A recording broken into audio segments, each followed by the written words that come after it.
and modern science. This is the topic we'll be discussing.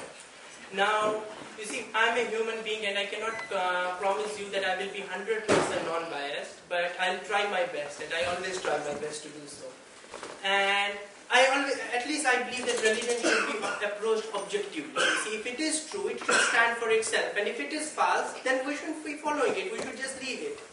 So that is what I will be talking about. I will be talking about Quran and modern science. So before I start the topic, few clarifications. You see, when you look at normal translation of Quran, what happens at times is that translational errors make the context impossible to understand. The reason is, for example, in Quran the word "we" is used for God. Now in Semitic languages like Arabic, Hebrew, Aramaic, "we" is still a singular, but it's a royal singular. It's a sign of royalty.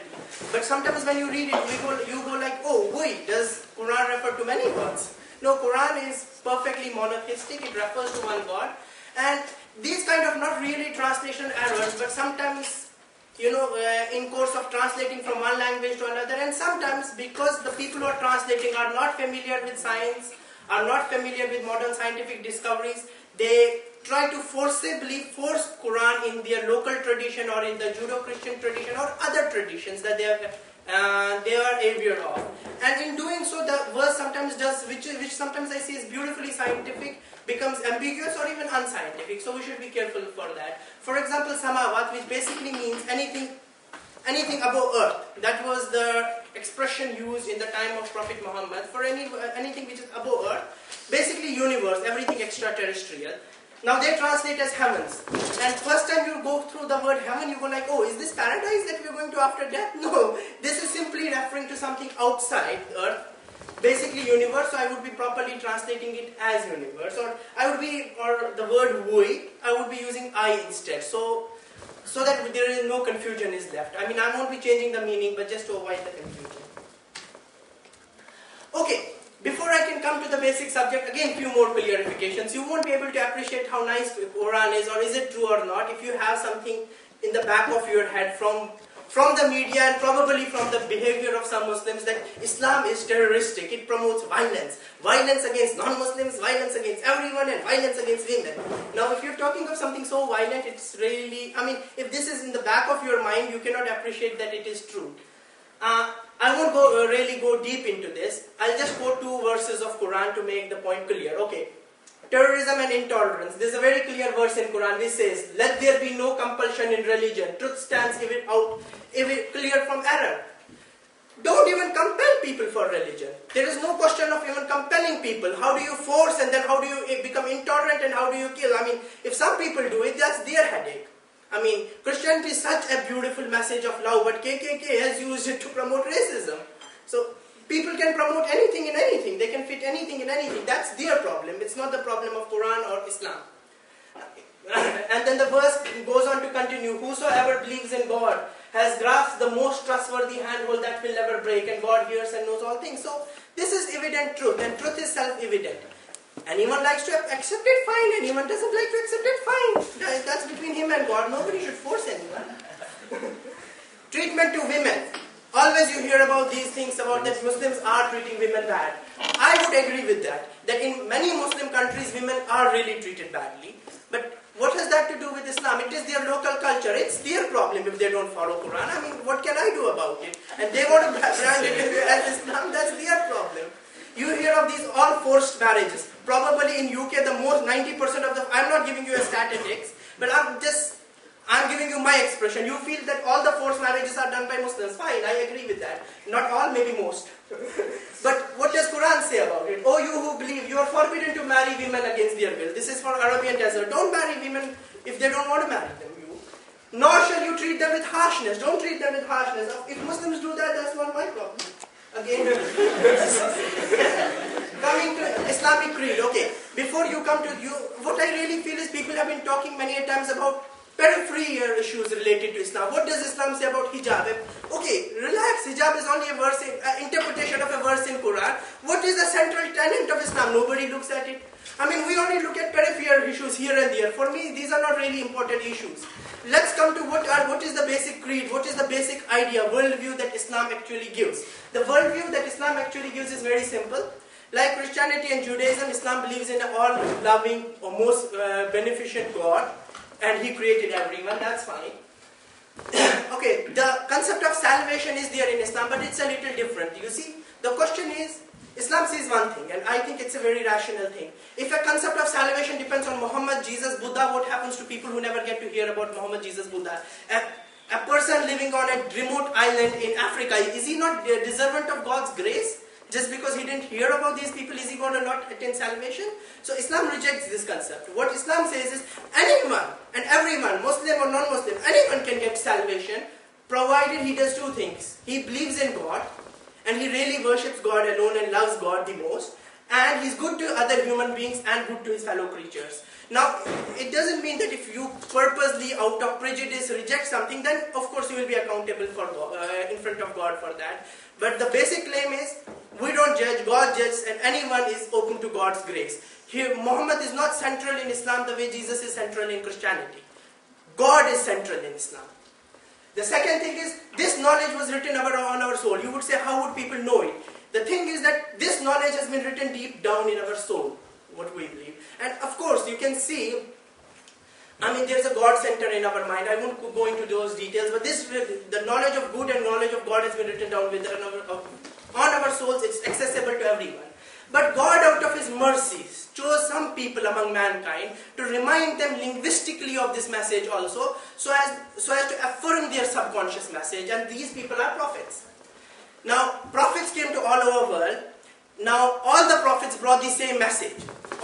So we believe most of the world religions that we see today, basically in their foundations were the same. It's very illogical that God says one thing to one prophet and a different thing to a different prophet, and suddenly says, oops, I forgot to say this, or I changed my mind. That's not how God works. God is all-knowing. The message of all prophets was same. The differences in the world religion occurs, according to Islam, because their scriptures or their texts were not preserved. Now, this might not be intended. People might not intentionally have not preserved or have manipulated the text. You can see that most of the, as I'll show you in the next slide, most of the religious texts before Quran, not the ones after Quran, were transmitted for some time as oral tradition, and therefore there was a chance of error. That's Islamic viewpoint on it. The most important problem of evil. If God is so good, why do we see suffering? Islam has this view. And it's a very serious problem of evil, not in Islam, because Islam has the view life is only a test. What is the best thing that can happen to you? You die. What's the worst thing that can happen to you? You die. You look at evil. Oh, tsunami, so many people die. Everyone in this room is going to die one day. Big deal, not really evil, Life is only a test. And and the fruit of this life we bear in hereafter, and that is the basic thing. So there is not real, some people are poor, some people are rich. There is a test for poor, will they bear patiently? There is a test for rich, will they be grateful and help the poor? So the idea of life is a test, and therefore the real reward and real suffering we will see only in hereafter. The Islamic creed is simple. Whom do we consider a Muslim? Anyone who says, no one is worthy of worship except God is a Muslim. It's very simple, very universal.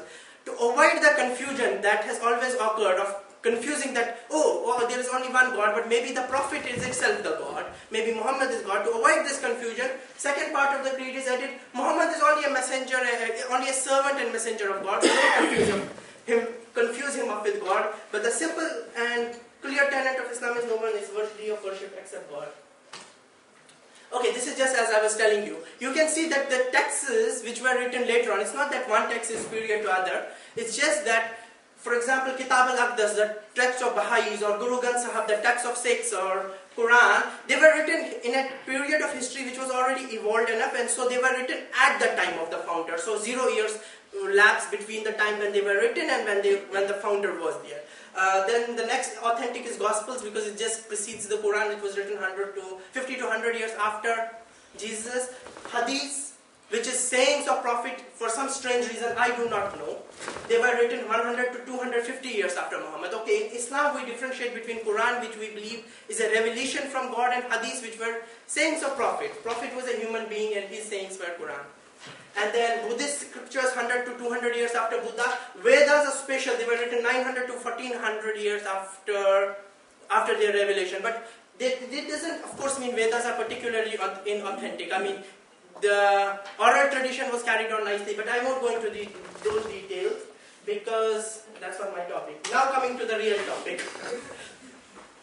This was some brief thing I wanted to clear off before I could speak about the real topic. Now, how do you decide a text is really from God? I mean, there might be good things in it, there are beautiful things in it, but everything good is not necessarily true. Okay, and then you might come up with, oh, this is the proof. For any proof given for any text to be a revelation from God, this is a very big claim. Let's first try to find a human explanation. Maybe the explanation is a simple human one, maybe even a difficult human one, but it's still more possible than God revealing something. So, before you blindly accept some proof, we should always try to take a human explanation. Maybe there's a rational human explanation to the fact that we do not need to presume revelation from God.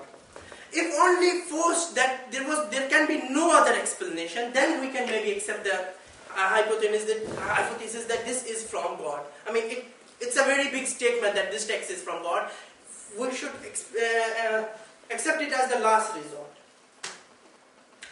Certain things we should not use, and most religious people, including Muslims, Christians, or everyone, Buddhists, everyone tries to do this in trying to prove a holy scripture from God. Don't use circular logic. Why do you believe in my book? Well, because my priest says so. Why do you believe in the priest? Because the book says so. Why do you believe in the founder? Because the book says he's true. And how do you know the book is true? Because the founder said it's true.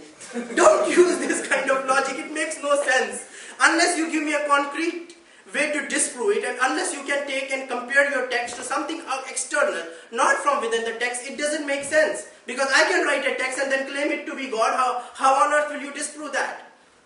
You have to have something more than a circular logic. You should not use blind faith. I believe in it because I believe in it. Okay, I believe that there are white giraffes in this room which no one can see. Then is my faith equivalent to anyone's faith? Don't use blind logic. I can accept blind logics for some things which are written on our soul. God, for example. Okay, if I close my eyes, there can be some axiomatic knowledges within me. God, morality, okay. But I can't believe in Islam, Christianity, or Buddhism, or Hinduism, or any ism, or communism just because I have faith. It doesn't make sense. It's an external reality. I have to examine it before I believe it. And if the examination fails, then it fails. I should be happy with it, irrespective of my cultural prejudices. So yeah, blind faith, use it only for those things which are blind, like which you could decipher sitting alone on an island. Anything which is given to you externally, don't use blind faith for it. It will really blind you up.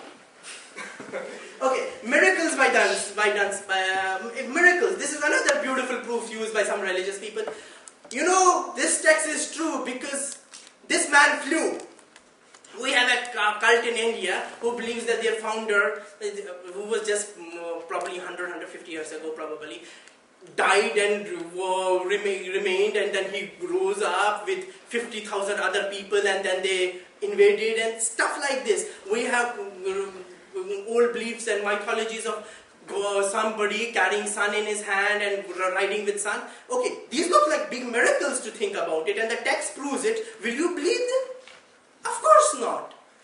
If a text says a miracle, it gets to this circular reasoning again I was talking about. If someone does a miracle and the only proof of that miracle is within the text, a most natural human explanation is that someone just put it in the text. You can't use this miracle to prove the text which is in the text. It doesn't make sense. Okay? Because that way I can come up and write anything and even claim I have done miracles, and then you have to believe me too. Okay, this is what I'm saying. Against other proofs from within the text. Oh, the text proves history. How do you know? Because it's written in the text. In one place in the text it's written, this event will occur, and after 20 pages it's written, the event occurred. It doesn't prove anything. It's the same, Muslims use it also, everyone uses it. And I'm telling all of them, this makes no sense. Because you're using the text to prove the text. You have to use something external. How do you know it was all not written at the same time? Much after any of these events actually even occurred historically. These things cannot be taken as concrete. Sorry, note that. Sincerity of early followers. This is actually used a lot even by many religious people. Look at our founder. He was so sincere. Okay, I know, for example, looking at Islamic context, Muhammad was so sincere. he had no wealth by the time he ended his prophethood. Why did he do it if he was simply lying? Or Jesus was so sincere. Early Christians got prosecuted, early Muslims got prosecuted, and early many other followers of many faiths got prosecuted. So does this prove the authenticity of those things? It proves their sincerity, but not authenticity. They could all be deluded. True, they could all be deluded. They could be thinking they are following the truth, but they would be sincere in it, but they could be deluded. There was some guy who took a knife and started killing people because he felt God has given him this revelation. If he had done something moral, would that mean God was actually giving him some revelation? It could be pure delusion, sincerity. Okay, Muslims also use this, especially for Muhammad Sallallahu Alaihi Wasallam. Christians use it for Jesus, and Jesus may peace be upon him. But this doesn't prove anything. I mean, this proves they are sincere. The early followers were sincere for Christianity, Islam, maybe many other world faiths, but it just proves their sincerity. It doesn't give a truth statement, doesn't prove the truth of the religion. So what shall we use to prove?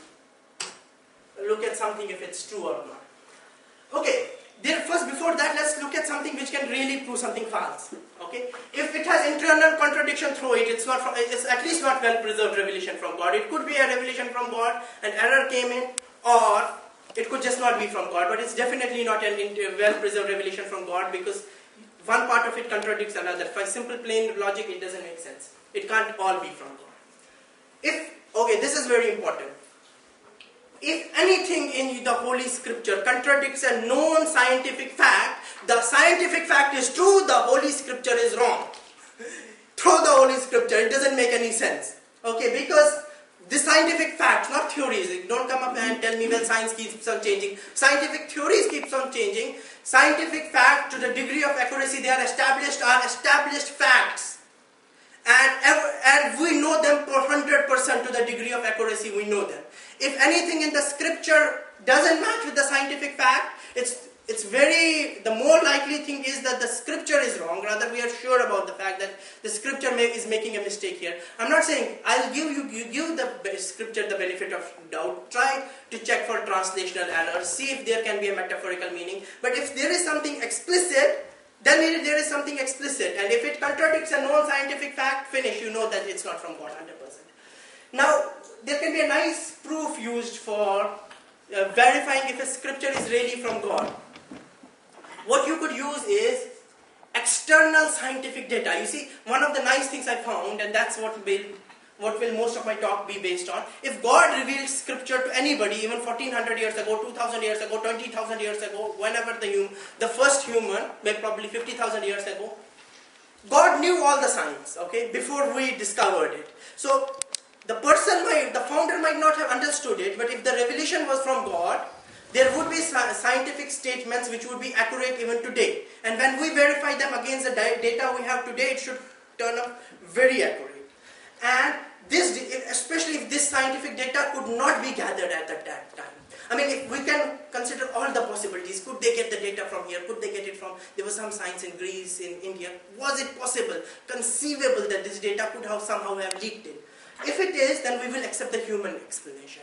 However, if there are explicit, unambiguous statements about scientific phenomena that could not be known at the time, then we are forced to, the only explanation in my view, we are forced to have is that there was a revelation from God, and especially the fact if there are no scientific errors. So this is my stand that I will be trying to go through in my talk. Quran has data that I as a scientist have seen.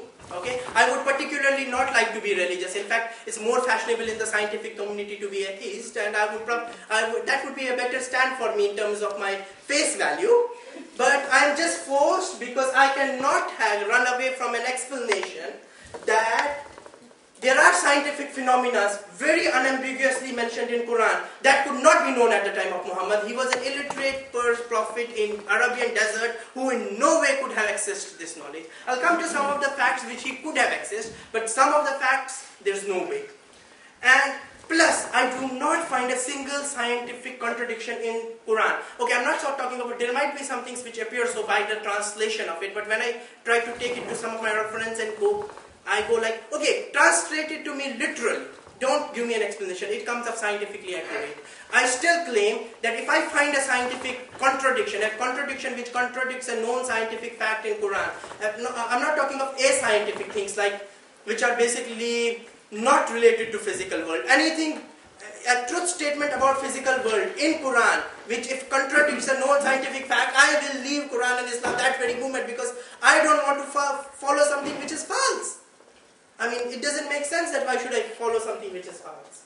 Okay, now I will be coming to the basic thing. What are the scientific phenomena in Quran? Okay. Yeah.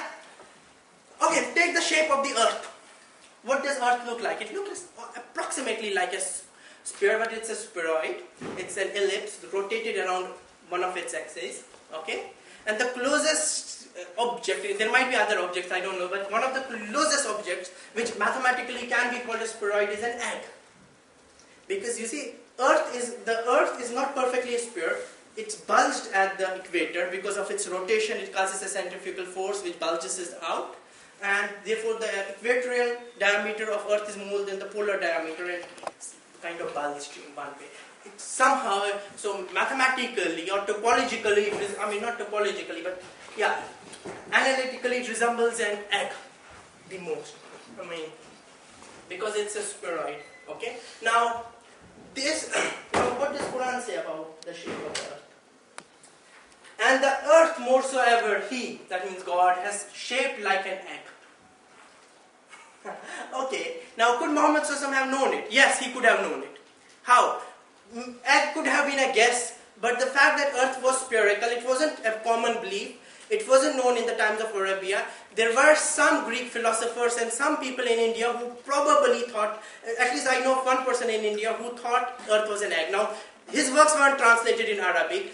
The work couldn't have leaked out because in India the belief was that you don't travel outside India at that time. Okay, so very difficult. But is it? I mean, let's compare now. A work like Earth's shape like an egg. It was probably very few people in the world actually thought that Earth was a sphere at that time.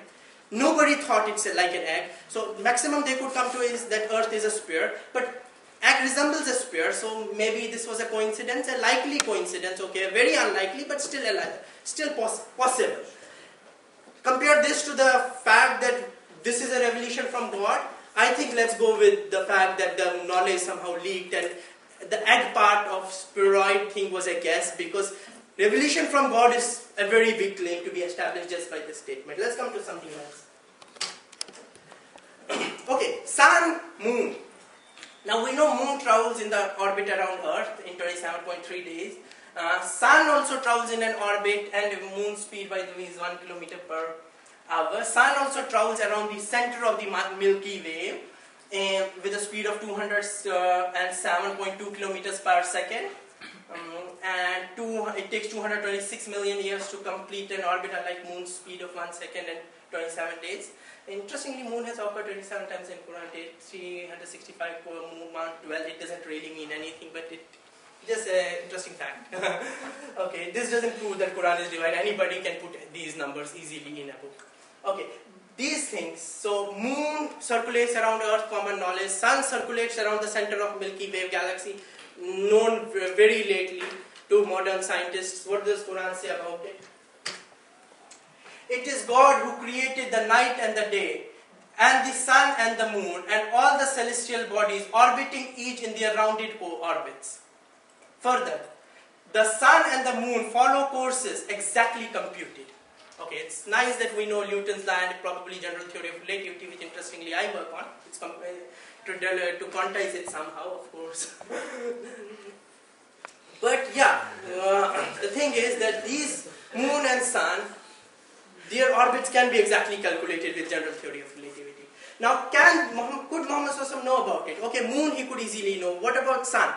If you think about it in one way, as I initially thought, oh my God, no way he couldn't know about it, because only we knew that sun. I mean, the fact that sun rotates around Milky Way, only we knew a couple of years ago. Maybe not couple, maybe 50, 100 years ago, but no way a person in Arabian desert could have known it. But then I thought again, let's try to find a human explanation to this. There can be a human explanation. You see sun apparently If you look at it, it sets and it rises, so it apparently looks like it's rotating around Earth. Now nowhere in Quran is it said that sun is rotating around Earth. But a human explanation could be maybe he forgot to write Earth, or he just deleted it conveniently to make it look scientific, and somehow coincidentally that became even the scientific accurate thing in 21st century. The Earth wasn't there, it was just that sun rotates in an orbit. But again, I can find a human explanation to it. So I will not accept these statements also to classify Quran as a divine text, because I can still, even though this becomes really vague, why didn't he write the Earth? As anyone would have written, sun rotates around Earth. It just says sun is rotating in its spherical, in its rounded orbit. But probably there can be a human explanation, at least more, and exactly computed. Okay, he could have guessed maybe we could one day compute it, or maybe this was again another coincidence. Still a human possibility remains there. Not too strong to prove the very strong statement that this is a divine revelation. Let's come to something else. Now, this is a problem. This is where I got into trouble. The problem was, the universe is expanding. Okay? And general relativity was discovered in 1915. It predicted that the universe should be either expanding or contracting. It should be dynamic. Einstein corrected his equations. He said, nah, that's not possible. Universe has to be static. It can't expand. So he modified his theory. He added up a cosmological constant. He changed his theory just for the universe to be static. Expansion of universe was proved in 1929, and Einstein thought it's the greatest blunder of his life. Now, how does universe expand? Let me try to explain it to you, and then show you how inexplainable it is if you do not know Riemannian geometry. The thing is that, imagine a balloon, if you have dots on it and I blow air in it. The balloon will expand. Now each dot will see every other dot moving away from itself. And when we look out, that's what exactly we are seeing. We are seeing all the galaxies are moving away from us. So are we very special that everyone is moving away from us? No, we are just a small planet in Milky Way rotating around the center of Milky Way. So what's happening? Everything is going away from everything. Like for example, in this balloon, if this distance is 1 centimeter, this distance is 22 centimeter. I expanded, it becomes 2 and 4. All the distances are increasing. The further a galaxy is away, the further it's speeding up. Very correct, because as the distance increases, its speed will also increase, because the amount of distance, if you multiply the amount of distance times the rate, you can easily get it. But now this is a two-dimensional thing. The surface of a sphere is two-dimensional. Our universe is four-dimensional, but in terms of its spatial content, which is expanding, you can take it as three-dimensional, a spatial cross-section of the universe. Now what does a two-dimensional sphere mean? You walk anywhere on the sphere, okay, like if I start walking like this in the globe, I will end up from here, and if I walk like this, I will end up from here. But if I walk like this, I won't end up anywhere, I will just go up. Because our globe is a sphere. If I walk for billions and millions of years, with the speed of light probably much faster, because the universe's apparent velocity increases that, which I cannot do physically, it's just a toy model I'm talking about. If I walk like this, I will end up from here, after millions of years in a universe. If I walk like this, I will end up from here, and if I walk like this, I will end up from here. So it's spherical, but three-dimensional sphere. Now even most of the people who are not technical, I've tried to explain it to them, they don't understand it. And sometimes people even question me like, it doesn't make sense. Of course, read Riemannian geometry, it will make sense. But the question is, if Einstein in between 1915 and 1929 could not anticipate, or most of the scientific community could not anticipate universe expanding, and the geometry and the data required for it was far too complex even for people who are not technical scientists, who work in some other field, to comprehend it. It's very, very difficult to imagine it. Could it be comprehended in the time of Prophet Muhammad? No way. I can't accept this. I've tried to find a human explanation. I can't find any human explanation for this. And this is exactly what the Quran says. And with power and skill did I, that's God, create the universe. And it is I who is expanding. Okay, now interestingly, with power and skill did I create the universes. And it is I, God, who is expanding them. Okay, now Quran talks of many universes. I'll come to that a little later. What is the status of multi-universe in a modern scientific theory? Or more in the modern scientific community, what is the status of multi-universes? But even to take our single universe, the fact that God says very clearly that He is expanding them, no way. This is not even something you can guess. Because you can't even comprehend it if you don't know Riemannian geometry. There was no way that Prophet Muhammad could have known it. If you think he can know this, I think you're giving him too much of a credit by himself. Big Bang. Okay, now expansion of universe has another nice fact related to it. If the universe is expanding, now go back in time. It contracts to an initial singularity, or as Hawking and some people try to put it as some quantum cosmological models, but whatever, it contracts to a beginning. Now when universe contracts to a beginning, this was the Big Bang theory, that universe started up as an initial singularity, and now we're trying to think about vacuum fluctuation, whatever. Universe started 13.7 billion years ago and just blew off from a very, very small thing. Everything on Earth, everything in this room, every star you see in the sky, everything you see was all joined together in this extreme, just after the collision in Big Bang, in this extremely dense stuff, and then there was inflation, and even at the Big Bang, all of the stuff was joined together, and then it just blew apart. And second thing was, that is how the universe came up. We all know how the universe came up. How did the life come up? All the life came up from sea. It has aquatic origin. All the life we see today evolved from simple species which were. The life, Earth is 4.8 billion years ago. Simple cells came up 3.8 billion years ago. Photosynthesis started 3 billion years ago, and gradually as the life evolved, it evolved to land some 0.5 billion years ago. So all the life evolved from sea, and has aquatic origin. Could these things be known at the time of Prophet? About the Big Bang, definitely no. And I forgot to tell you one more thing. Many people think Big Bang is a theory. It was a theory when it was given, but now about 1968 it became a fact, because the thing was that if Big Bang ever occurred, there should have been a residual radiation left, and the temperature of this residual radiation was calculated to be about 3 Kelvin, and it actually was detected to be 3 Kelvin. This is called the cosmic microwave background radiation, and we have detected it. After the detection of this radiation, Big Bang theory became a fact. It's no longer a theory, it's called a theory, but it is a scientific fact, because we have now experimental evidences which show Big Bang occurred. And we have very precise data about how Big Bang occurred. The discovery of 3 Kelvin radiation showed that Big Bang is not a theory, it is a scientific fact. And now nobody really disputes it, apart from the ones who have really been working on steady state theory, and they can't just do anything else. But I think even they have left disputing it. I just know 4 or 5 cosmologists whom nobody takes seriously in the cosmological community, because they can't answer for the 3 Kelvin radiation. But actually most of the scientific community thinks, in fact almost all of it thinks, that now Big Bang is a fact. So take it as a fact. Aquatic origin of life, it's a very strong thing. Still we have problems, but there is no other possible logical explanation to life than evolution from sea. I would put it at that. What does Quran say on it? Do not the unbelievers see that all the universes along with the earth were joined together as one unit of creation before God clothed them asunder, and I made every living thing from water. Will they not then believe? Big Bang, aquatic origin of life. Beautiful.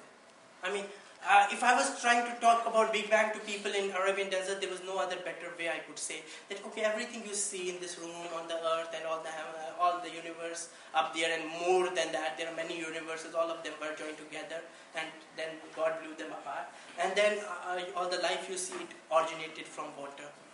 Beautiful.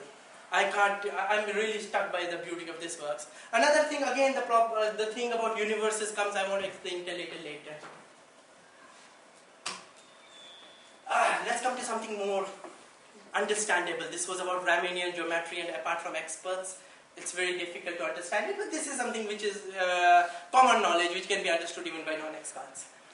You see, what happens is that the earth is dynamic, in the sense that earth is formed, there are crusts around the surface of the earth, and these crusts are moving. Now this movement of crusts, when the two titanic plates meet, they form a mountain. And gradually what happens is, so the mountains are dynamically forming because of this motion of the plates underneath. and then due to weathering, these mountains gradually disappear. So you can say that the mountain, even though it's not apparent to us, it's a phenomena which takes millions of years. Mountains are dynamically forming and weathering off. Just like you see the clouds, okay? The clouds are dynamically forming because of wind, and then weathering off and dying off because of rain or just dissolving off. So the way you see some clouds matching up, clouds forming, clouds disappearing, that's exactly how the topography of Earth behaves. Mountains are dynamically forming, dynamically disappearing, okay? It's not a static thing. Now, if you ask anybody in the Arabian desert, what do you think of mountains?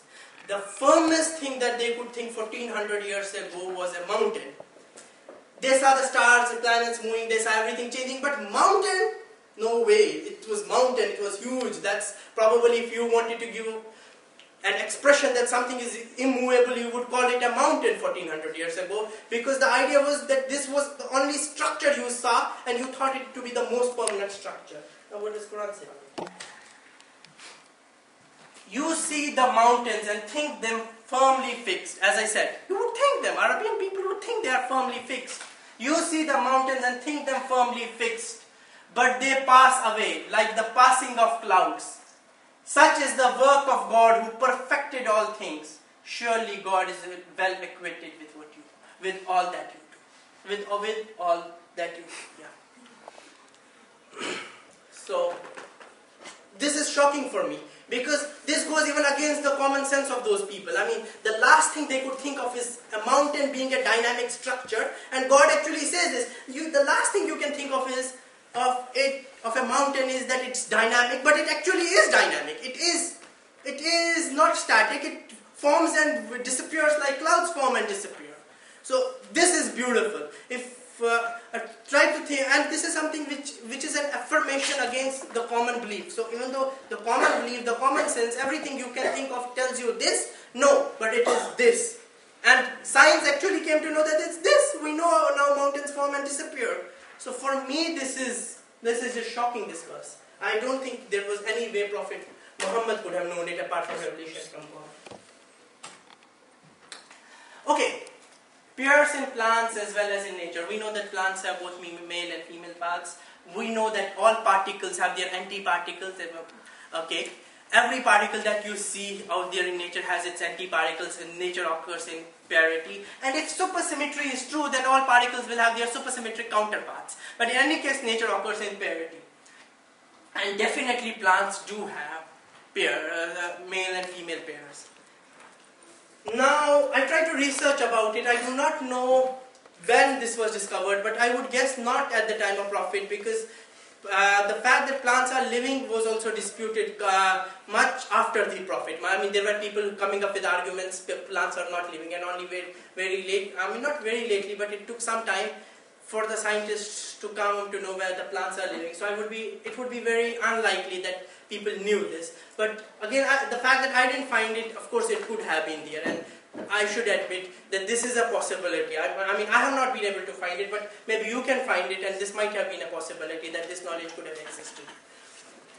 Particles and antiparticles, no way, but the statement in Quran is not very clear about it. It's a little ambiguous, so you could fit the context and you could not. I'll be very frank about it. So this is not a very strong proof like the ones I gave you before this, but okay, I could mention it in terms of a passing reference. But God says, glory to God who created all the pairs of things that the earth produces, as well as their own kind, and other things of which they have no knowledge. Now, other things that of which they have no knowledge, people in that time knew animals, there are pairs in animals. So I would guess that this could be about particle, antiparticles, or even if supersymmetry is true, supersymmetric pairs. But as you see, this is not as clear as the previous verses. So if this verse was presented to me as such, and it was said to me, could this be a verse based on it you would accept a book to be divine? I would probably say no. Because plants, okay, I do not know, but maybe we could research up the fact. In principle, this knowledge could have been attained, or it could have been guessed. And the fact that other pairs and other things of which you have no knowledge is an ambiguous statement, which kind of fits into particle antiparticle scenario. but it doesn't say so very clearly. So yeah, so I'm trying to be very objective, and I'm trying to say, yeah, it doesn't have the clarity of the previous verses. Nevertheless, if you view it from a scientific point of view, it's perfectly correct and perfectly beautiful. It gives you a tentative thing that it could be a revelation, but as I told you, revelation is a very strong thing to judge. Let's go for the human explanations with this one. Okay, what are the eras of evolution of universe when universe started from Big Bang? And now, it's the Planckian era. That's a very interesting era in which the space-time has very funny structures, and we don't understand really a lot about it. Try to work on it, but it's very difficult. Especially you shouldn't be working on it in a PhD level. Inflation, when the universe after that underwent a massive, very fast expansion. That's exactly what I'm working on now. Baryogenesis, after that, what happened was that there was certain reactions which occurred in our universe, and the baryon number wasn't conserved, and okay, these are some technicalities in the particle physics, but yeah, this actually accounts for why there's more matter than antimatter in our universe. Hydron annihilation, again something technical, but basically some particles called hydrons annihilated their own antiparticles, and only a small residue of that was left. Lepton annihilation, leptons again annihilated their own antiparticles, and only a small residue was left. And then nucleosynthesis, this is where we are. Then atoms, and then basically nuclear fusion came up, and protons and electrons and atomic structures came up, and this is the era we are in. Okay, number one. Actually, if you number them, they come to be 6.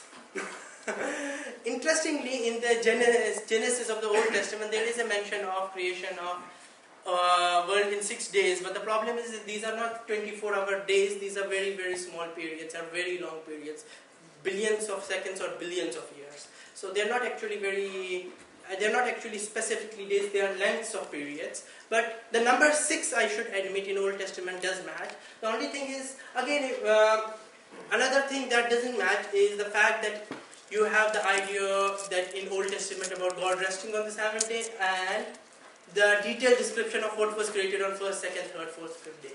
But say if I am a scientist and you give me Genesis and tell me to edit it and make it look scientifically possible, I'll think, okay, let's do it this way. Let's cancel out day and make it a period of time. Let's cancel out the 7th day, because we're still in a way in a sense in the 6th day, and the God is still in control. And what else? And let's edit out all the detailed description of what was created in each day, and then the verse can seem scientifically possible. Keep that in mind, because I'm coming to it. The second thing I've kept on talking about throughout my talk is the possibility of a multi-universe scenario, more than one universe. You see, this is from string theory called bulk brain models. What happens is that we view our universe like a brain, like a 3-dimensional plane. Okay, and there are additional dimensions in which there are additional universes, and this could actually account for why gravity is so weak. Many of the physicists are attracted by this model. It is most likely true. I mean, multi-universe scenario is used for other things also sometimes. In quantum mechanics, nobody takes it serious. It's an infinite universe. It's just an explanation, because quantum mechanics is weird. You come up with all the weird explanations. But I haven't seen a physicist who really takes it to be really serious. It doesn't have the rigor. There was multi-universe in space-time form, which was infinite universes with infinite infinite different physics going on in them. That was disproved. The third thing is that there are finite universes, bit like our universe, the brain world scenario. String theory, a lot of papers are being written about it. String theory community really likes it, but we have no proof of it. But it could be very likely true. But still, we have received no experimental evidence of multi-universes. Very likely true. 6 phases of evolution. Okay, now let's see what Quran says about it. I told you how the edited version of the Genesis should be. So, it is God who has created all the universes along with the earth and all that is between them, the universes, in 6 periods of varying time, and is firmly established on throne of authority. You have none besides him to protect or intercede for you. Will you not then receive admonition? Okay, important points here to be noted is that creation, this was not only mentions of the creation of universes, but of creation between them. Now this looks very much, if bulk bulk brain models are actually proved, this will be amazing, because bulk brain models actually talk of universes which is called a brain and a bulk in which these universes are placed. Okay, but not necessary. This is still not so far proved. Again, of 6 periods of evolution of the universe, it's really beautiful. Some of the commentators, this is what I said, the problem with the translation is, some of them really try to fix it in the Judeo-Christian context. So when they say pre-period, they might in bracket or sometimes with a cross down right day. We'll come to the questions in the end. Right day or things like that. I mean, or they might actually put a day here, but most of the commentators just put a cross and write day 100. But the verse in itself is beautiful. Okay, this is kind of interesting and kind of funny. Come to the questions, okay? Just let me finish because I don't want to break your rhythm. Okay, life elsewhere in universe. What is now this? Let me first, before talking about it, tell you. Please don't get into one of those fancy, almost crackpot notions of aliens coming to Earth. The distances between the planets and the universe is so huge. By no means of any kind of travel can any of this life, if ever life exists on any other planet, have any communication with Earth. So all those fancy, I mean, it's really becoming fancy because of these Hollywood movies. So even if there is life in other planets, it can't have any conceivable effect on life on Earth. But the idea remains, is there a possibility of life outside Earth? I mean, are we really unique? Are we really unique? We always like to think we are unique, but interestingly, we are not. Because there are about 125 galaxies that we have so far observed, about 10% of the stars, with billions of stars, 10% of stars like Sun, are expected to have solar systems. These are very rough estimates, by the way, don't catch me on them. Very, very rough estimates, but they're still estimates, good enough. They're no estimates. And even if 1/1000th of these stars systems could support life, we would probably be ending up with still billions of planets capable of supporting life. I mean, there's an American physicist who actually came up and, in again a very rough way, said it's very possible that even in Milky Way there could be thousands of planets supporting life. The idea is that there are star systems like Sun, planets like Earth out there, and so life in other planets is very conceivable. What is inconceivable and what should not drive people into crackpotness is that these aliens come to Earth or things like that. Please don't get into that. All I'm trying to say is that it's conceivable that there is life outside Earth. And interestingly, it's mentioned in Quran. This is one thing really I like about Quran, is that it's not really human-centric or Earth-centric, because I wouldn't expect God to be really centered around Earth and focus all his attention on Earth, which is really an insignificant planet in the whole universe. Of him, that's God, seek its needs, all creation, in all the universes, along with the creatures on Earth, or creatures in all the universes, along with the creatures on Earth.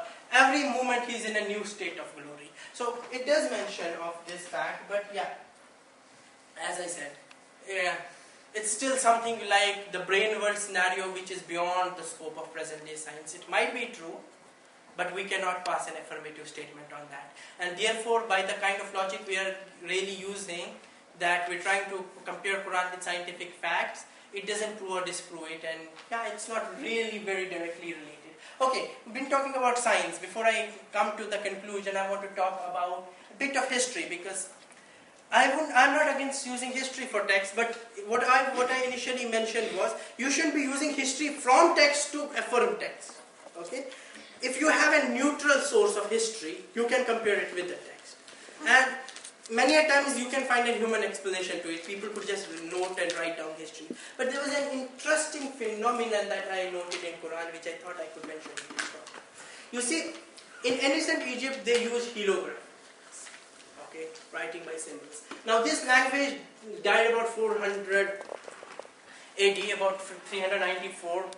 The last hieroglyphic document was written. And by the time of 400 AD, the language was totally dead. Prophet came in about 600. So by that time, all the words, all the language had died. Egyptian language was dead. Nobody understood Egyptian language at that time.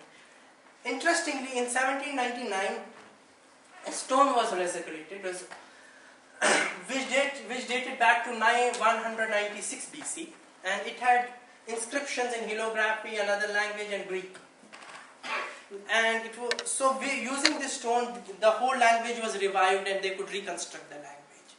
Now, in this language, interestingly, a name comes up, Haman. And Haman was the name of the head of stone quarry workers, the workers. Okay, and preferably, he was probably very close to Pharaoh himself. Now, interestingly, this word could not have been known at the time of Prophet normally, because the language was dead. Okay, the word doesn't, and for this word actually occurs in Quran. Okay, first let me come to that. Pharaoh said, "Councils, I do not know of any other god for you apart from me. Haman, kindle a fire for me over the clay and build me a lofty tower so that perhaps I may be able to climb up to Moses' God. I consider him, that's Moses, a liar." Now, many people actually criticized Quran on this because Haman didn't occur in Old Testament. Haman, at least in context of Pharaoh's story, it occurred in the context of a story of some Persian king or some Persian person. So they thought probably Muhammad got it wrong. He was trying to write that name and he accidentally put it in the name of Pharaoh. Interestingly, after this discovery that I just mentioned, the word Haman was used in ancient Egypt for the head of stone quarry workers, and it's very unlikely how Muhammad could have got it. Again, is there a human explanation possible? I mean, many times I've told this to people, they weren't like, wow. But yeah, human explanation is possible. Maybe some people just were speaking this word still, and it was not recorded in any written document, and therefore we have no records of it, and somehow Prophet accidentally heard it, and somehow coincidentally he put it in Quran. So yeah, a human explanation is possible. Very unlikely, but if given this verse alone, I would not establish divine revelation, because divine revelation is a very big thing. The human explanation here is possible. Okay, another thing, as I had said, one thing I really love about Quran, the philosophy of it, is that it's not earth-centered, it's not human-centered. You see, for any religion, as a scientist, if it bases itself entirely and makes the whole creation look like God is, like, it's okay to say God really loves us, and that's fine. I can accept that. I feel I really love God, and God really loves me. And this is a beautiful relation, I feel, and it gives me solace, it gives me comfort. When I read Quran, it gives me comfort.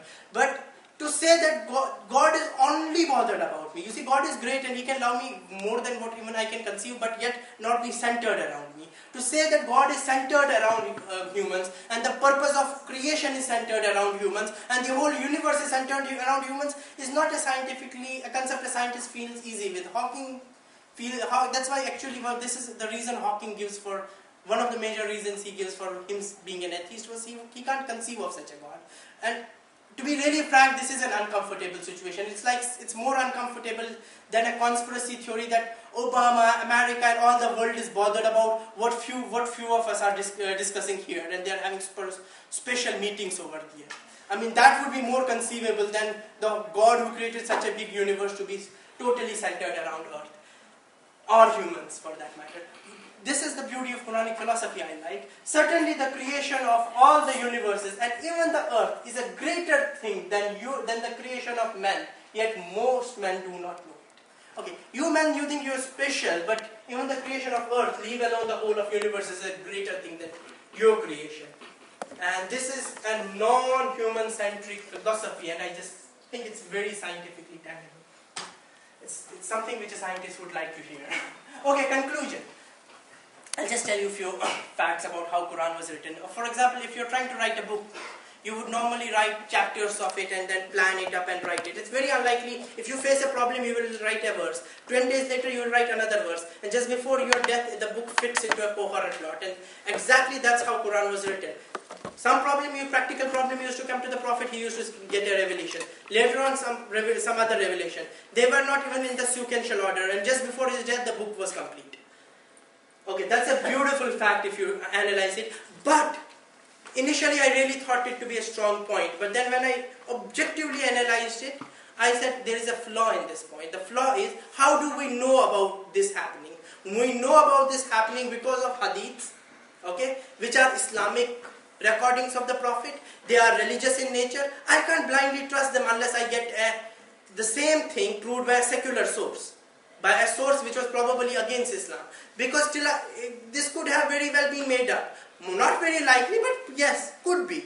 So even this proof, I wouldn't really credit it. I mean, initially I put it there because I thought it's a beautiful thing, but then I reconsidered it and thought the proof is still, the whole proof is still based on certain sacred Islamic sources, and in analyzing a text, a particular religious text, the last thing we should do is use its own sacred religious sources as its proof, because they can easily be manipulated to fit the context. That's what most people would most likely do.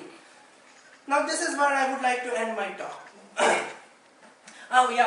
This is where I would like to end my talk. The thing is, Quran is probably the only text I know of which gives you a chance to disprove it. You see, most religious texts come up and say, well, religion is blind, you have to have faith. Quran gives you a chance, well, if you think it's wrong, then disprove it. And fine, if it's wrong, then it should stand for itself.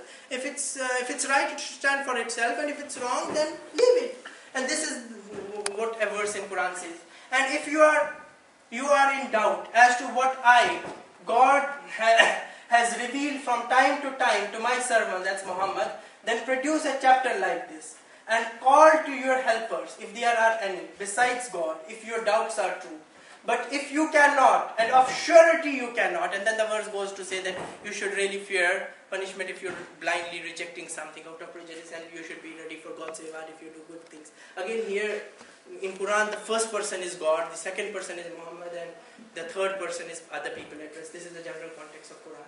But this verse was initially revealed because Quran had a beautiful linguistic structure, and it came up as a challenge. If you think it's not from God, produce something linguistically like it. And actually nobody was able to face up the challenge, and actually this was one of the most strong arguments for which the Arabian Peninsula converted to Islam. I think this argument is still valid for our time. If you think this is not from God, why don't anyone who thinks it's not from God do something similar? Let's write a text, okay? Let's write a text based on our knowledge today and make scientific statements which 100% of which will be valid after 50 years. If anyone can do it, I'll think maybe Quran could do it. But if anyone can't do it, if you can't write a text, even based with all the scientific knowledge of today, which will make scientific assertions of knowledge which is not accessible today and remain valid after 50 years, not even 100, 50 years, then there must be something special in it, and that is the whole challenge. If you can't do it, then you have to consider the question of this being God, and it is probable, this is what you have to accept. I mean, that is where I would like to end my talk. I'm open to questions now. Okay, any questions now? Could I ask what you based your translation of heaven to mean universe? Okay, yeah. You see what heavens basically mean in Arabic or in the context, and many people have actually written it. For example, Morris Bukhari, he has done a thorough research on the subject, and he had written it. Heaven, basically what heavens mean in Arabic was anything in the time of Prophet, anything above you was called heaven, okay? All the celestial bodies with sun and with stars and everything was basically called heaven.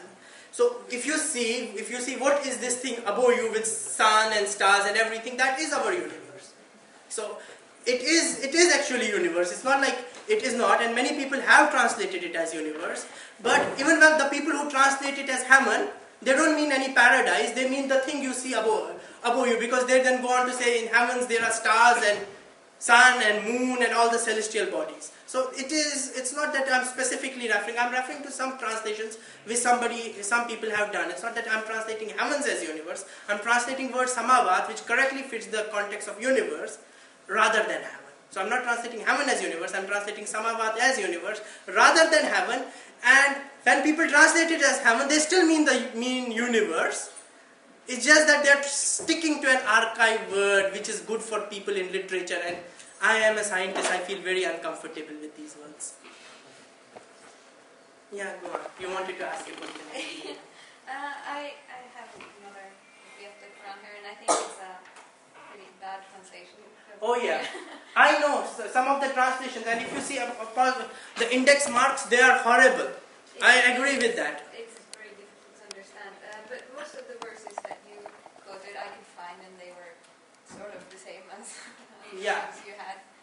But the one about the earth and the egg. Oh yes, yeah, it wasn't there. If you check on internet, the word dahaha, which is usually translated as egg, it means egg. I mean, most of my Arab friends, I didn't ask about Quran because I was really trying to be objective in this. So I didn't say I'm trying to talk about Quran. I said, what does the haha mean? Okay, what does the haha mean in your language? Egg? Egg, it means egg. But what happens is that many of the commentators, they find it very inconceivable that the earth is an egg. And there is actually, if you see, old commentators, they have actually spent volumes of apologetic literature to say, well, even you shouldn't take egg literally, it doesn't really mean an egg, because they couldn't conceive of how earth could be as an egg. And then they say it has been made, made as an expanse, it has been expanded like an egg. So, and then in the translation they translate it as expanded, and that is perfectly what sometimes people do. This is the problem. That many at times, if you see, again, this is one of the very interesting points. You see, for me as a scientist, one of the nice things that should have come up is, if Prophet wrote a book, okay, he should have made more errors than the commentators which came afterwards, because there was influx of knowledge from Greece, from India, from China. But interestingly, Quran as a text, if you translate it literally, it has this thing, it has very least scientific errors. But if you look at the what the later commentators said, where these are fairy tales. I have found commentaries about things which do not even relate, talking about a bull with 40,000 horns having earth, and which is some local tradition they try to somehow fit in. And the verse, if I tell you the verse is noon, which is just a letter in Arabic, and by the pen. That's all. That's the verse. That's it. But the commentators have gone on to comment about a bull. I don't know where does the celestial bull in the verse come from, but that's a serious problem, and it doesn't. You see, in my analysis of Quran as a scientific text, I came to another conclusion, and that was a very important, life-changing conclusion for me. When I saw Quran neutrally, I saw it was filled with scientific miracles, I should say. But many of the traditional Muslim understanding of these verses was scientifically totally inaccurate and untenable. But then when I could establish this thing about something which is well established, like science, I could do the same thing about law, I could do the same thing about hundreds of things Muslims interpret in Quran. And for me, this really was a very, very important thing, that I should rather take Quran and not the Muslim opinions very seriously. Can I just add something about when you said that you couldn't find this word like an egg or whatever? There is one important issue that we have to keep in mind, that at the time when the Quran revealed at Muhammad's, and at that time it was meant to be itself a miracle in terms of linguistic. So unless people who are in charge of translating, and I don't like this word translation with Quran, because we need interpretation because of the cultural differences and the whole process of translation. You need to understand that it is in itself a linguistic issue, a big issue, one of the most important miracles that brought upon Arabs to define with people who are just ignorant of the cultural or we say civilized things. Yeah, but I think I would probably differ here. Sometimes what I have seen, you don't need interpretation. The most literal translation is the correct one. And if you come on interpretation, you can interpret it in anything. The fact that if you're worried about the egg, and to know that I'm not playing any games here, you can do one thing. The word there is the haha. Check it in an Arabic English dictionary. Check it in an Arabic English dictionary, or just Google Quran, earth shaped like an egg. And they discuss this problem that some of the commentators make. Okay, someone over there wanted to ask me a question. Yeah, go ahead. Right, the main reason why, well, this is the reason why I believe, well, the main reason why people believe is because they believe in life after death. They like to think of something after people die. But then it's like a known scientific fact that people decompose after they die. So, Oh, yeah. reconcile science. Oh yeah, that's a beautiful point you raised. You see, the way I look at life after death, if you think about life after death in physical sense, it doesn't make any sense, I agree. But the way I look at it, you see, I do not like of thinking humans as really different or special. Okay, humans are just like any other form of nature, any other animal. We just have self-consciousness, which is a bit higher, but that's it. Then what you see in most of the universe is a perfect coherent behavior.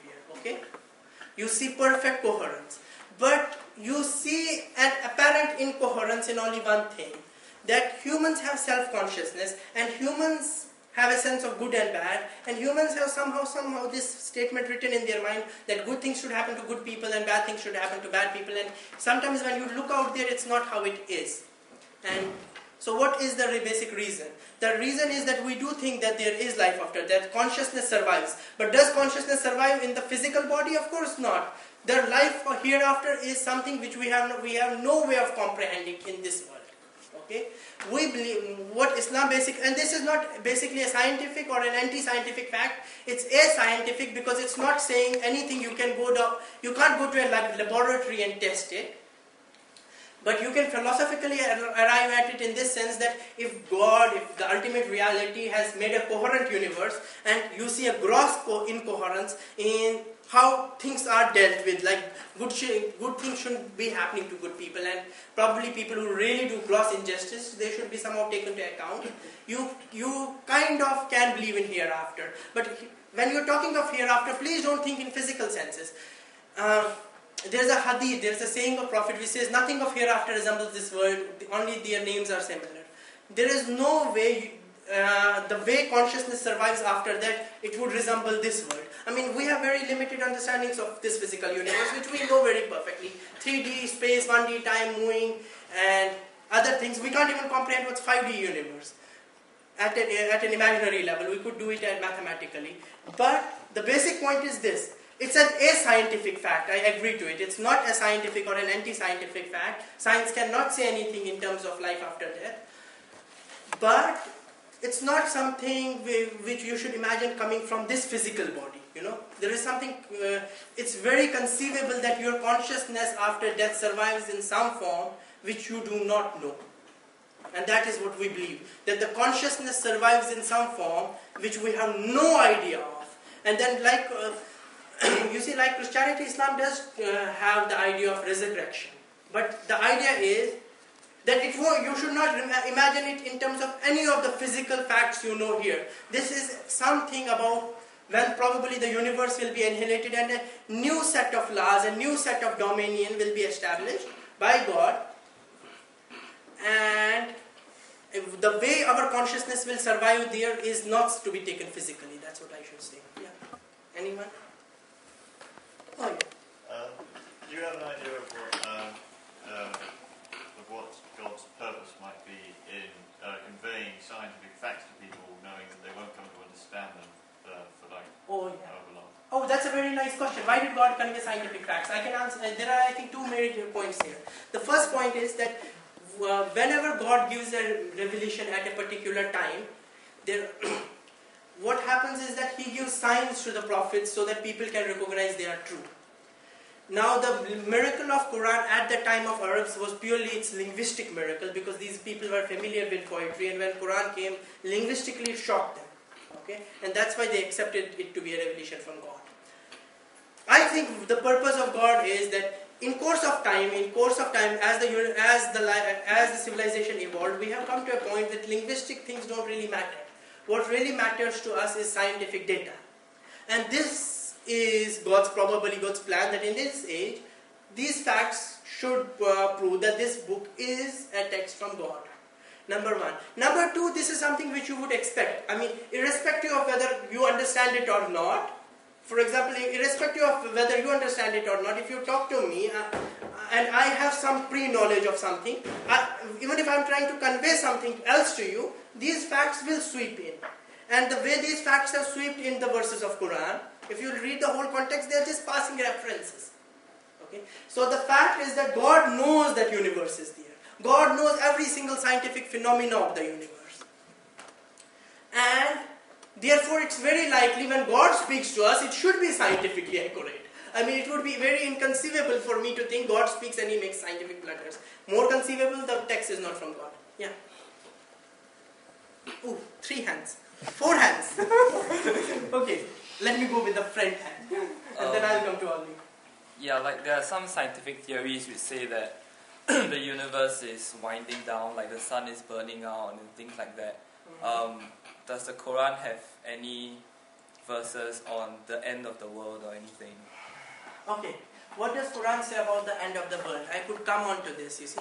It's again one of those, see, I told you, I didn't tell you, that in Quran there are 4 kinds of verses. The verses which can be trivially known at that time, verses which as I came to many verses, which were very unlikely for Muhammad to guess it, but somehow he could guess it, okay. Verses which could not have been guessed by Muhammad at that time. And then there are verses which I came to, like many universes and all, which are very likely true, but the present day scientific knowledge doesn't affirm them. So what Quran talks of is a sudden destruction of the whole universe. Now, is this thing possible? It is possible if our universe is in the false vacuum. It could suddenly tunnel down to a true vacuum or a lower vacuum than its present vacuum. And if in case that happens, you could see all the structures finishing. Another scenario, if the brain world theory is true, universe probably came up because of collision of 2 brains or many brains or however. If 2 brains collide, if 2 universes collide, finish, all structure gone. Any other way? Let me think. The big crunch has been noted out because we have noticed that universe is accelerating in its expansion. So people could think of big crunch before, but big crunch first of all is not sudden. Second of all, we have noticed that universe is accelerating in its expansion. So if left as it is, it would probably die a very cold death. But of course, there are always possibility of it colliding with another universe, tunneling through a lower vacuum. That's probably it. Maybe a few more I could think of. Yeah, but it is clearly something on which there is not a definite scientific statement. We do not know how our universe will end. Yeah. Okay, over there. Quran mentions that Adam was the first man. Quran mentions Adam is created from clay, from water in one place and from clay. Clay, many people have interpreted as, you see, if you look at the primordial soup, of matter, when the life started, it would just look like clay.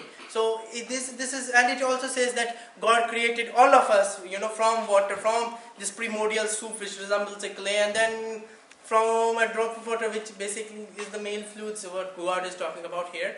But the idea here is that you should understand what is in the context. You do not, when the word creation by God is used, it means an evolutionary process. It doesn't mean a spot-on creation.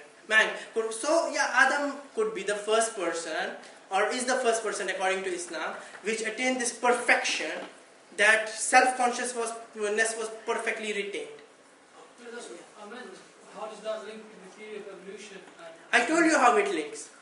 Okay, there is, let me mention here, there are some Muslim creationists, though I am not one of them, okay, who try to talk about creationism, but even I don't particularly like the idea of creationism, because I believe in a God which is capable of creating a perfect universe, able to create life and everything in it by its own laws, without God having to have corrections every now and then. I am not detheist. I believe God painted a beautiful 4-dimensional picture which is our universe from beginning to end.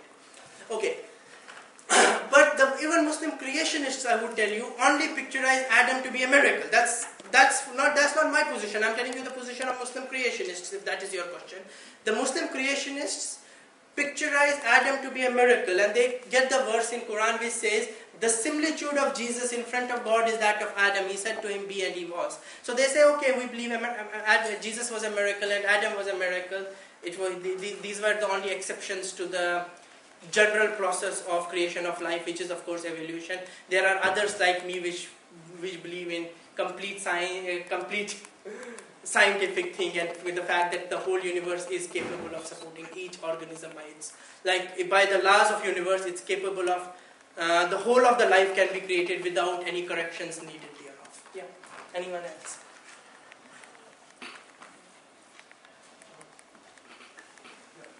Regarding the point of science and also I know that science can make mistakes, and I hate people calling the text, the Quran, as a scientific text. It isn't. It is a text with facts, and people can accept it or reject it. The point there of the gentleman who said, why is there some scientific facts in the Quran? There are also verses in the Quran which is asking man, women, to think and giving these signs to think about it. So again, it is not just a linguistic text challenging the Arabs of the time with their language and superiority in language. It is challenging man on earth with facts.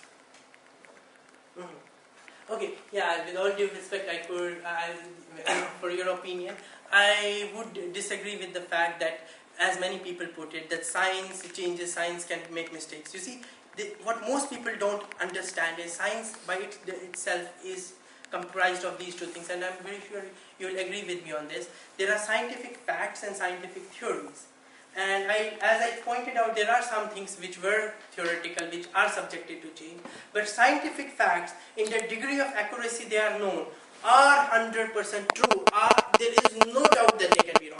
For example, if we know the Earth is spherical, to the degree of error we have calculated it to be, it can't be flat.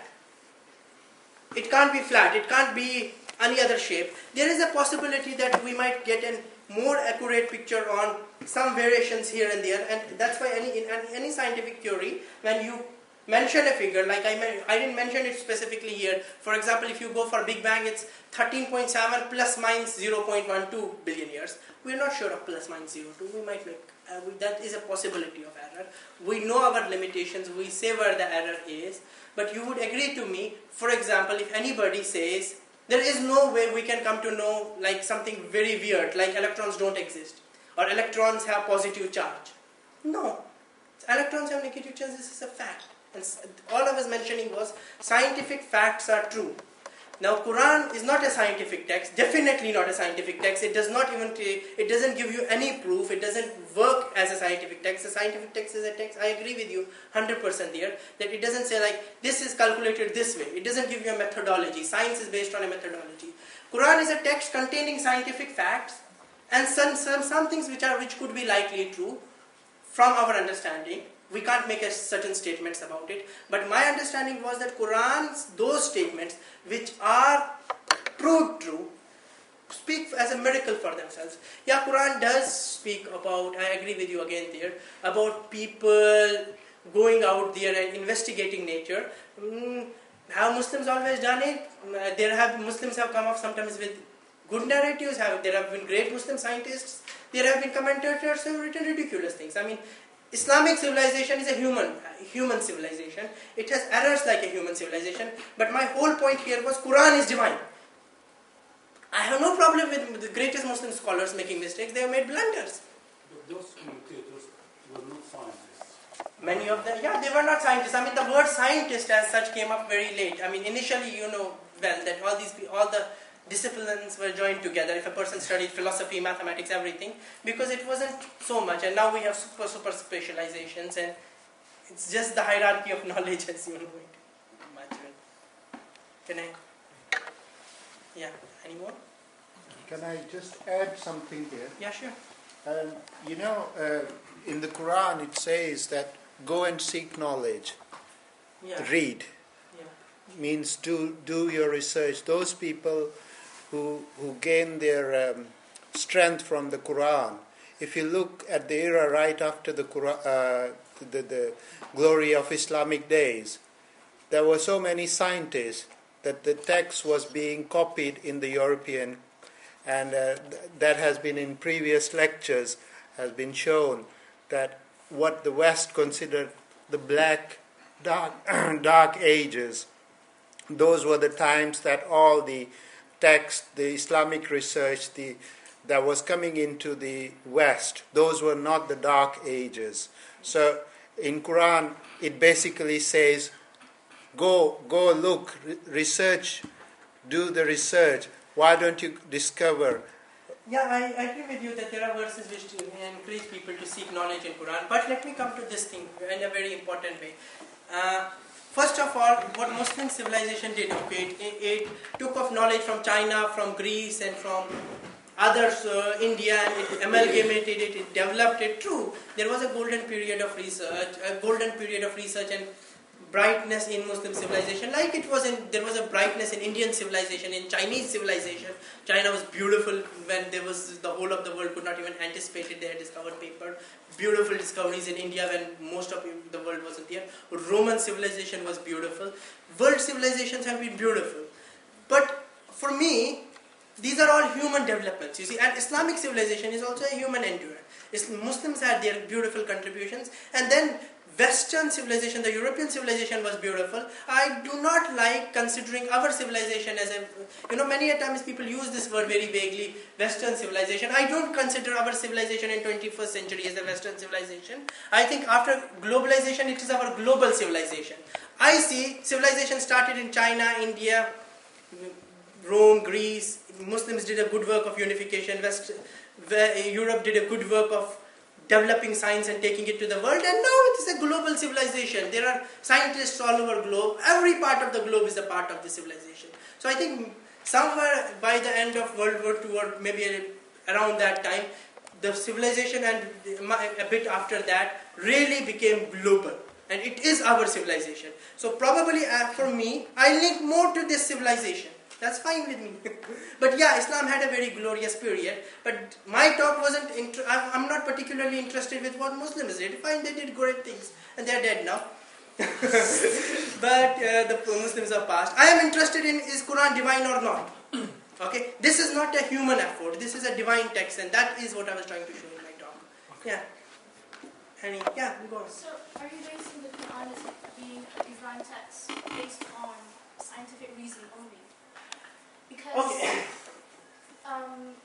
think one of the audience said, why are there certain scientific facts? Okay. What else can you base a text on? Okay, let me ask you, what can you take a text as divine or not divine? Give me a criteria, a neutral one. Well, as a human, different things compel you to believe in certain things. You may believe the Quran on this scientific mindset. Some people may approach it in a psychological way. Okay. Some people may approach it in a Can these psychological and other ways, for example... No, what I'm saying is that it's... sorry, go on. Yeah. Can these other ways be explained by a more rational human explanation? Probably yes. And yes, I do approach it. I mean, I try to find a very neutral viewpoint which gives me an equal opportunity to analyze the text very analytically. Only if I find it suitable, I can accept it. If, as a scientist, I find scientific error even today in Quran, I will leave Islam now. I think it's quite... Yeah. I think it's quite... you just base it on science. No, it's not I base it on science. Scientific fact is not something which we see in air. You see, science is something like, this plant is green. You can see it green? Yeah, you can see it green. You can verify there is a plant here. Now, if any text tells me there is not a plant here or this plant is black, I will think he's lying because I can see it green. Scientific facts are things we have established 100%. I'm not talking of theories. I'm not talking of things which we are not sure of. Facts. And if anything contradicts scientific fact, that has to be wrong. The fact stands. Okay, just final comment. It's just that, I think you might misunderstand what I'm trying to say. Okay. Fine, it's because this is a science talk, and so you lean on a lot of scientific explanations. But there are also other ways of reading the Quran. I just wanted to point out that you don't just read the Quran with science kind of like... Oh yeah. It's just you can read it. You can approach it in different ways, historically, spiritually, psychologically. Yeah, you could do it. But as the same comment as I said, I as a scientist, if you have to give me a way of approaching Quran. Okay, I will accept your way, but it should have a test to disprove Quran. Any way you are taking, so that it doesn't you don't presuppose it to be right. Take any way, but give me a concrete way that I can actually sit down. At a secular way, not in a religious sense, in a secular sense, I can disprove it. If you give me a falsification test for Quran, in any of your ways, I go like, okay. At a spiritual way, one of the things I really like doing is, I pray to God, if this is right, because if you believe in God, okay, one of the things could be you could pray to God, if this is right, then take me closer to it. And if this is wrong, take me away from it. People who are really linked to God, okay, God is some reality we can even know axiomatically, as I put it, from soul. Okay, so if you know God axiomatically, one of the ways you could approach it, okay, now I know God and morality axiomatically, now I'm given this external text. Is it really from God or not? Let me pray to God, and if I really believe strongly in God, maybe He will turn my heart. If you're really spiritual, that could be there. But in this way also, you're leaving the possibility of disapproval. For me, no matter what way you consider, you have to leave a possibility to disprove. Yeah. We'll be taking one more question. Yeah. Yes. You made an argument as to why the Quran is divine. Does the Quran itself give any proofs as to the existence of God? I think one of the beautiful Quran thing that Quran comes up with is, it doesn't argue about God. It presupposes God in human consciousness. Okay? And then it does talk about, look at nature and look at the world around you, and there is an organization. But if I wanted to come to the debate of how would I prove God and what could be the best proof of God, the thing I would come up with is, you see, by God I understand the ultimate reality to the universe. Now, in this way, my God becomes a tautological concept. It becomes meaningless to say there is no God, because whatever is the ultimate reality to the universe is the God. And what I think Quran really refers is like, look at it, the God there is not unconscious, it's a conscious being. It's a being capable of making very nice, very organized universe. And that's beautiful. The universe functions according to very nice laws. And I think if all these laws are derivative laws, you see. Are you saying that the Quran says that you should take God as given and move from there? One of the approaches is that. One of the approaches Quran does is that at a psychological level, it presupposes that God exists in every human consciousness. And that at a conscious level, it says, look at the nature, look at this, look at the beautiful organization of world around you, and understand that there's a pattern. There's a pattern. I'm not talking of things like creationism and all. I hate these ideas. I think universe is properly organized into a beautiful pattern, and this pattern is logical and consistent, and that's it. The most fundamental, these logics are one derived from another, and the most fundamental of these logical patterns is the most logical of all the logical patterns. And for me, this most logical, most fundamental reality to the universe is God. And the most important thing is this God is self-conscious. It's beyond space and time, definitely, because space-time was created 13.7 billion years ago. Anyway, but yeah, that is how I understand God. I think that was the last question I was supposed to take. Okay. Anyway, yeah. Thank you.